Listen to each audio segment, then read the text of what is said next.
Hello दोस्तों, नमस्ते, प्रणाम। मैं अनीता शर्मा लोकगीत चैनल पे स्वागत करती हूँ। लगवाही कजरी लेके आई हूँ। कैसा लगेगा कमेंट बॉक्स में जरूर बताना। अच्छा लगे तो लाइक करना, सब्सक्राइब करना, शेयर करना, ज्यादा से ज्यादा चैनल को आगे बढ़ाना। खड़ी दोपहरिया तू कहाँ चल राजा होना, राजा घोड़वा के मनवा मलिन होना, राजा घोड़वा का मनवा मलिन होना। खड़ी दोपहरिया तू कहाँ चल राजा होना, राजा घोड़वा का मनवा मलिन होना।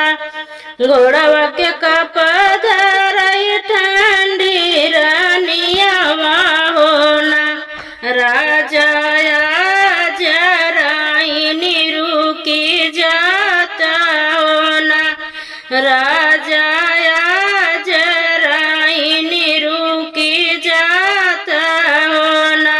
कैसे के रुकी रानिया जुराइनिया होना, रनिया घोड़वा भूखलहिया ने होना, रनिया घोड़वा भूखलहिया ने होना।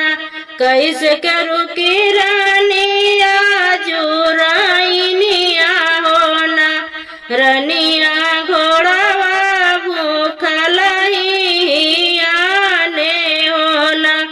तोरे नी घोड़वा का चनवा धारऊ बई होना, राजा तो का बनऊ बई जेवान रवा होना, राजा तो का बनऊ बई जेवान रवा होना।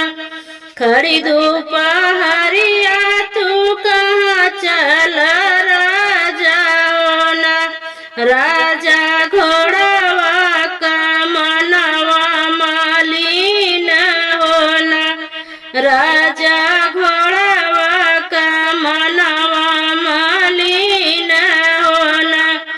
घोड़वा के कपधरई ठंडी रनियावा होना, राजा जराई रुकी जाता होना, राजा जराई रुकी जाता होना।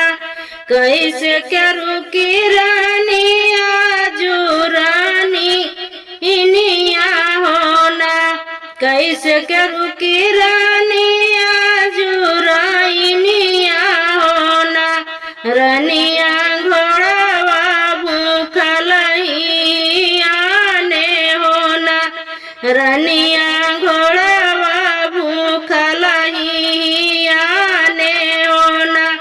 तोरे दी घोड़वा का चनवा धारऊ बई होना, राजा तो का बनऊ बई जेवान रवा होना, राजा तो